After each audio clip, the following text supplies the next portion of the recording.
Hey guys, Nathan at Duck River Honey here, and I'm back at the workbench today. I'm about to try to knock out the rest of the supers. I think I've got 64 left. It's probably going to take me, I don't know, 5 hours or so to get made.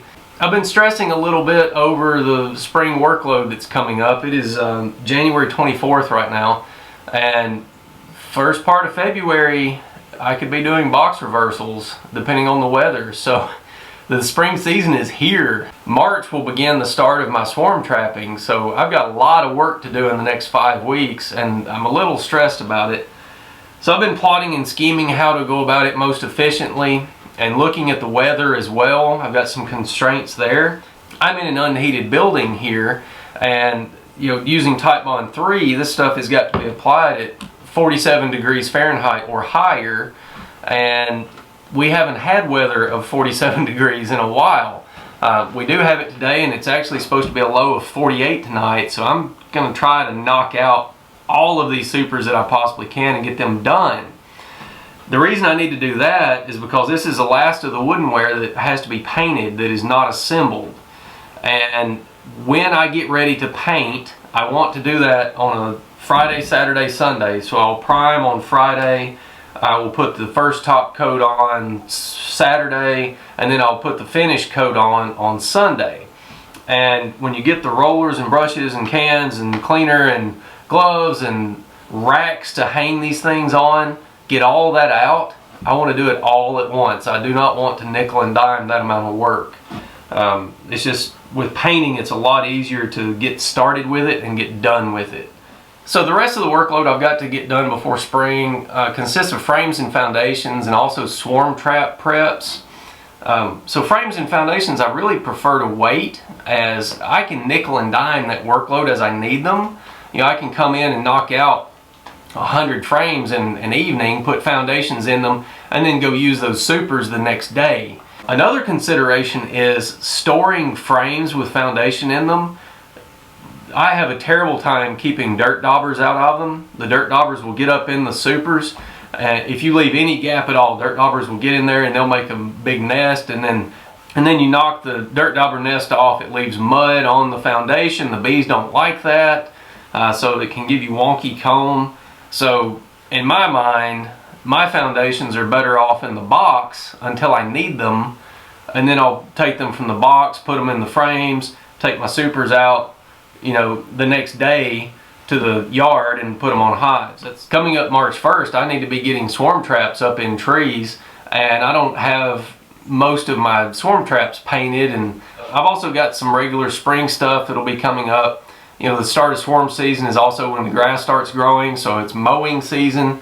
I need to do a service kit on my dad's mower and on my mower, replace the blades, sharpen blades. I just go through those and make sure they're ship shape.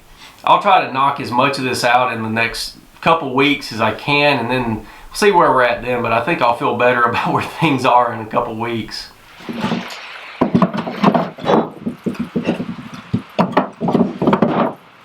I'd really like to hear from you guys. If you're a regular subscriber or been watching the channel, then you'll know that I've got a background in agricultural economics and ag finance, and I'm really interested in that kind of stuff. I really enjoy the business side of it. I studied that in college and just really enjoy it. So I want to make some more videos along those lines. I've got some ideas that I would like to run by you, honestly, and hear about it in the comments to see if it's worth my time doing or not. I was thinking about doing a break-even analysis for my operation, what I've put into it and what I expect to get out of it and when. Maybe even putting together a spreadsheet that would be downloadable, something like that along those lines. I don't know if it's worth my time to do or not, though. So if you guys would like to hear about things like that, then let me know. So right now I'm working on implementing my marketing plan, and I have got a designer. I'm working on labels. I've ordered samples of bottles and have a plan for 3 different bottles and really 2 different markets and all this stuff. So if you guys want information on things like that, then let me know and I'll take the time to try to do it. I did a video called Buying Beekeeping Equipment, how to find deals and save money, and I'll leave a link to that up here. That video took a lot of time to put together. It doesn't look like it because it's just me talking, but the information in it just takes a long time to put together and make it cohesive and try to make it valuable, you know? Like, try to find the truth in something. So if you guys have got any topics on things like that that you want me to look into and cover, it may take me a while. I'm not fast at this stuff, but I'd rather be slow and good than, you know, quick and bad. You know, I'm always humbled by the comments on the videos that I do. It's amazing to me that beekeepers all around the world are watching my videos. I've talked to people from Canada and Australia, and it's just amazing that we can connect through something so common to us, but at such great distances. And you know, I think there's probably a lot of bad things about big tech these days. I think people in general are disconnected from the real world, from nature and from reality and from where their food comes from and things like that. But that part of big tech, me being able to connect with a beekeeper from Australia, is just mind-boggling. It's just mind-boggling to me. It's amazing.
This is the one I've been looking for.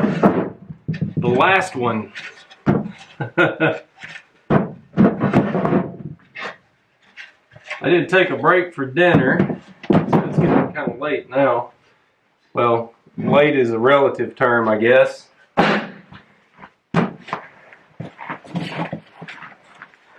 People who have 2-year-olds will understand this, but it's 8:30 at night, and that's past my bedtime.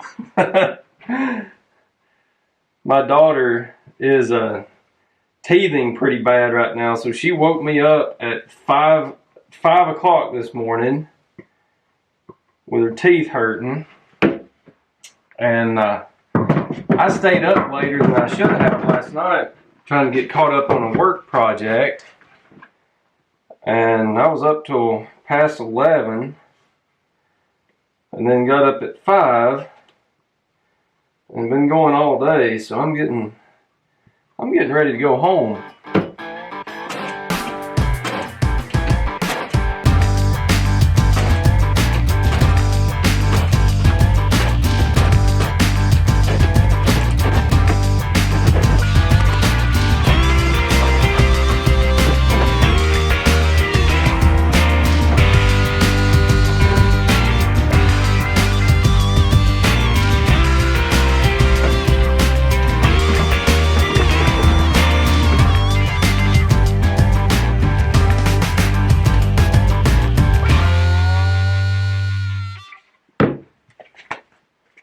So I have gotten some faster as I've gone.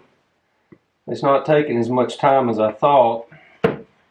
With this system, I think my best time estimate is I am assembling 24 supers in about 27 minutes, which I think that's great. You know, it's a lot faster than the way I used to do it.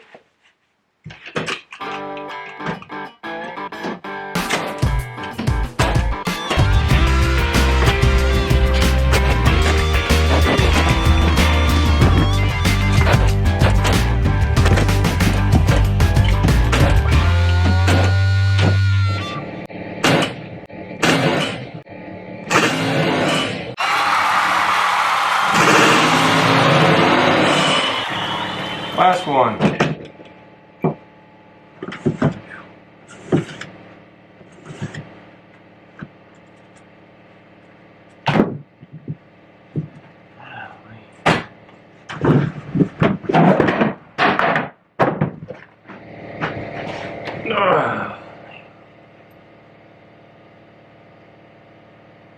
Alright, so I've got 100 supers assembled. Glue is drying. Next step is going to be painting them. And I'd really like some feedback on this, so if you've stuck around until this late in the video, I appreciate it. What I've done in the past is taken 2 sawhorses with an 8-foot or even a 12-foot 2x4 and screwed the 2x4 down, and I'll just put as many supers on that 2x4 as I can. And then I can rotate them around and paint. You know, I just use a little roller, and it's worked pretty good. It allows me to paint the top and bottom edges, which if I'm painting and going all this trouble, I want to get as much covered as I can. So that has worked pretty well. To scale that so that I can paint them all at one time, I think I'm just going to have to build some contraptions to hold the things, and probably put them here in the open air shed, and then we've got an old barn. I can put some in the hall there and get them all up off the ground where I can rotate them on those boards. In my mind, that seems to be the easiest to deal with dry time and all that. If you guys have got any ideas on that, how to paint 100 supers on different days with 24 hours of dry time in between, you know, with them being under roof and up off the ground and all this without having to stack them. If you got any better ideas, I'd like to hear them. I really would, because I'll be going forward with that as soon as possible. Next video that I do, though, it may be on swarm traps. I've really been looking at different types of swarm traps, and I used a few different types last year, and there's some pluses and minuses to all of them, like anything else.